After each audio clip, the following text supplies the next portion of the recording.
35 साल की दोस्तों 35 साल की उम्र रहती है शकील नाम की एक इंसान की। दोस्तों उसकी शादी होती है 10 साल हो जाते हैं। तो उसकी शादी जो होती है दोस्तों एक सुंदर लड़की से होती है जिसका नाम रहता है शबाना। शबाना दोस्तों उससे 5 साल छोटी रहती है। इस प्रकार दोस्तों शकील जो रहता है सुंदर औरत पाके बेहद खुश रहता है। इस प्रकार दोस्तों इन लोग का गृहस्थी अच्छे से चल रही थी, सब कुछ चल रहा था। और जो शकील था वो दुकान पे काम करता था। और इस पर शादी के बाद दोस्तों वो पूरी जिम्मेदारी जो है उठाता है। इस प्रकार जो है शबाना को खुश रखने का हर एक तरीका सोचता है। इस प्रकार वो दुकान पर ज़्यादा समय देने लगता है। और दोस्तों अपने से 5 साल छोटी औरत पाकर दोस्तों वो बेहद खुश था। और शबाना देखने में दोस्तों बहुत सुंदर थी। और इस प्रकार दोस्तों लेकिन वो अपनी पत्नी की जो है मंशा वो समझ नहीं पा रहा था। उसकी पत्नी सजी वजी बैठी रहती थी और यहाँ शकील जो था दुकान पर बहुत सारा काम करने के बाद वो सो जाता था आके। और वो उतना अपनी औरत की मंशा समझ नहीं पा रहा था। तो इसी प्रकार दोस्तों उसके घर में होता क्या है, एक दिन उसका नंदोई आता है।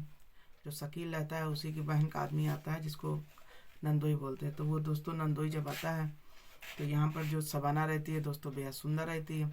अब जो उसका नंदोई रहने के लिए आता है तो यहाँ पर दोस्तों दोनों में हंसी मजाक, नंदोई का रिश्ता ही ऐसा होता है कि हंसी मजाक होता है। इसी प्रकार दोस्तों दोनों में हंसी मजाक हो रहा था, सब कुछ हो रहा था। और इसी दौरान दोस्तों हंसी मजाक का प्यार में बदल जाता है, कोई जान नहीं पाता है। और यहाँ पर जो उसका पति रहता है शकील वो दुकान पर काम करता है। इस प्रकार वो उतना शक नहीं कर पाता है क्योंकि उसका सगा ही अपना नंदोई रहता है, तो कैसे कोई क्या शक करे।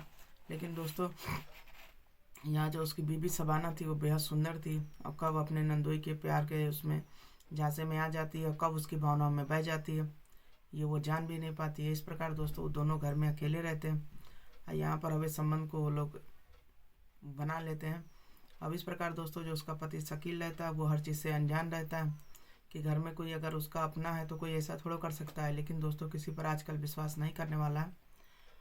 और इस प्रकार दोस्तों धीरे धीरे समय बीत रहा था तो घर बैठे बैठे उबने लगती है। तो फिर ये दोस्तों घटना जो है ना उत्तर प्रदेश लखनऊ की है। तो दोस्तों लखनऊ में जब वो रहती है शबाना आती है तो वहाँ के चकाचौंध देखती है। तो वो सोचती है कि घर में बैठे बैठे बोर हो रहा है तो लाओ चलते हैं थोड़ा सा हम भी कहीं काम वाम करने के लिए। तो अपने पति से बोलती है कि ऐसा है मुझे भी कहीं काम वाम पे लगा दीजिए, यहाँ दिन भर घर में बैठे बैठे हम बोर हो जाते हैं। आप तो दिन भर अपना दुकान पर रहते हैं और यहाँ पर हम अकेले रहते हैं।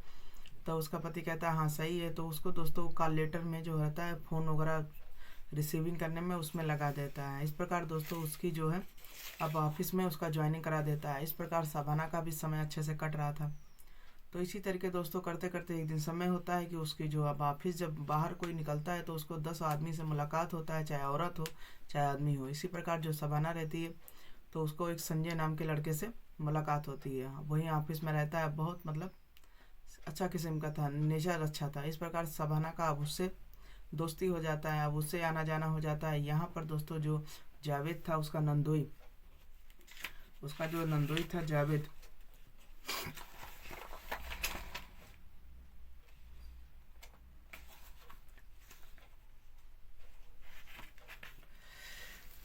तो इसका जो नंदोई दोस्तों सईद था, सईद। तो दोस्तों जो उसका नंदोई सईद था अब वो जो देखता है कि उसको समय उसकी भाभी नहीं दे रही है तब इस प्रकार वो पगला जाता है।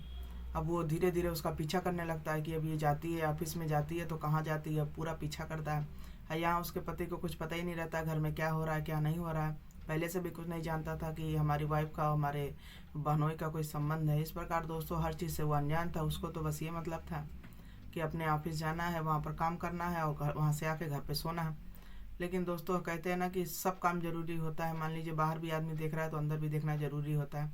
तो इस प्रकार उसका जो पति रहता है शकील रहता है हर चीज़ से अनजान रहता है। वो अपनी वाइफ को बाहर लगा देता है, फिर उससे कोई मतलब नहीं रहता है। तो उसकी वाइफ जब बाहर जाती है ड्यूटी करने तो उसकी मुलाकात हो जाती है संजय नाम के लड़के से। अब उसी के साथ दोस्तों वो खुश रहती है, हंसी मजाक करती है। अब एक दिन दोस्तों जो इसका बहनोई जो रहता है सईद, उसका पीछा करते करते जो है कि आप देखें ये कहाँ जाती है। तो जो देखता है दोस्तों ऑफिस में जाती है तो बाहर बैठा रहता है। बाहर बैठा बैठा जब देखता है जब वो निकलती है तो संजय के साथ निकलती है। तो संजय के साथ दोस्तों निकलती है। अब जैसे ही वो देखता है उसका पारा बिल्कुल साथ में आसमान पर चढ़ जाता है। अब वो कहता है कि फिर उसको किनारे ले जाके उससे पूछता है, तब कहता है कि ऐसा है, तुम जो है अब ये नया कौन है? तो कहता है कि मैं इसके साथ काम करती हूँ, अब ये मुझे अच्छा लगता है।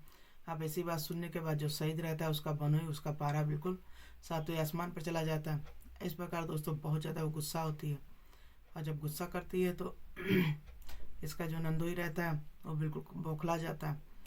अब वो उसका जो है अब उसके साथ बेवफाई करने का वो उसको सज़ा देने के लिए बहुत ज़्यादा परेशान रहता है। वो कहता है ऐसा है, तुमने मेरे साथ गद्दारी की, अब मैं तुम्हें छोड़ूंगा नहीं। ये सब बातें दोस्तों उसके पति को कुछ पता ही नहीं रहती है। अब इसकी पत्नी जो है शहर की चकाचौंध में आकर सब कुछ भूल जाती है, एक छोड़ दूसरे को, दूसरे छोड़ तीसरे को। लेकिन दोस्तों इसका अंजाम नहीं जानती है औरतें क्या होता है। यहाँ पर दोस्तों जो उसका बहनोई शहीद रहता है, अब धीरे धीरे वो पीछा करने लगता है। फिर एक दिन होता क्या, उसके साथ ज़बरदस्ती करता है। लेकिन अब इसकी भाभी को जो सबाना रहती है उसको नंदोई उसको भाता नहीं है। फिर दोस्तों होता क्या है, एक दिन इसकी घर से निकलती है। अब उस दिन जो है इसका नंदोई पूरी प्लान के साथ आता है, पूरी प्लान बनाता है, और जो है चाकू लिए रहता है, उससे तेज धार से अपनी भाभी पर, भाभी कहिए चाहे प्रेमिका कहिए, उसके पेट पर प्रहार करता है। इस प्रकार वो 7 बार कैंची से मारने के बाद वहीं पर भाग जाता है। लेकिन अब वहीं पर दोस्तों वो गिर कर तुरंत बेहोश हो जाती है और वहीं पर ख़त्म हो जाती है। फिर उसके बाद दोस्तों पुलिस आती है तो सब पूछताछ होता है। पूछताछ के दौरान ये होता है कोई एक शख्स था, मारकर चला गया। फिर उसके आधार कार्ड से दोस्तों फ़ोन होता है उसके पति को, पति उसका आता है, देखता है, वो समझ नहीं पाता है कि आखिर ये कैसे क्या हो गया। फिर दोस्तों पुलिस वाले जो है सब पूछताछ करते हैं। अब उसका पति सोच ही नहीं पा रहा था कि ये कैसे क्या हो गया, मेरी वाइफ को तो कोई के साथ है तो वो भी नहीं था, दुश्मनी भी नहीं था, तो कैसे क्या हो गया। फिर दोस्तों सब मतलब वो जहाँ ऑफिस में काम करती थी उस संजय नाम के लड़के से पूछताछ होती है, तो वो सब बताता है कि मैं जो है हम दोनों जो है एक दिन चाय काफ़ी पी रहे थे, तो वहीं पे एक शख्स आया था और जो है शबाना से मारपीट करने लगा। मारपीट करने के बाद उसको धमकाने लगा। तो संजय जो सब बात बताया उस प्रकार दोस्तों पता चलता है कि जो उसके नंदोई की पहचान होती है। फिर नंदोई को दोस्तों देर न करते हुए पुलिस वाले गिरफ्तार करते हैं। इस प्रकार दोस्तों शकील सोचने लगता है कि अपने सगा था, उसको अपने घर में हमने शरण दिया और उसने मेरे पीठ पीछे कैसा क्या गुल खिलाया दोस्तों। इस प्रकार जो है वो बहुत ज़्यादा पछतावा करने लगा कि घर में ही हमने जो है एक रावण को हमने शरण दिया था, उसने मेरी बीवी की हत्या कर दी। इस प्रकार दोस्तों बहुत सारी वो सोचने लगता कि फिर हम सिर्फ काम ही कर रहे थे, कभी अपने घर की ओर नहीं देखे। बहुत ज़्यादा उसको पछतावा हो रहा था इतनी सुंदर बीवी खोकर। तो दोस्तों इस ब्लॉग को सुनाने का मकसद किसी को मन को आघात नहीं पहुंचाना था, चोट नहीं पहुंचाना था। बस दोस्तों आपको जागरूक करना था कि सावधान रहें, सतर्क रहें, सुरक्षित रहें। कोई भी अनजान हो, कितना सगा रिश्ता हो, लेकिन घर में अगर आंखें खुली रहेंगी तभी रिश्ते में बचाव होता है। नहीं तो दोस्तों अंदर ही अंदर क्या हो जाता है कोई नहीं जान पाता है। आदमी को क्या मतलब रहता है, बस आदमी बाहर कमा रहा है, सब कुछ कर रहा है, एक विश्वास के तौर पर ही घर में आदमी किसी के रिश्तेदार आते हैं। लेकिन दोस्तों हर तरफ से आंखें खोल कर रखनी चाहिए, क्योंकि आजकल दुनिया में क्राइम बहुत है। तो दोस्तों चलिए इस ब्लॉग को यहीं पर ख़त्म करते हैं, मिलते हैं फिर अगले ब्लॉग में। जब तक के लिए बाय बाय।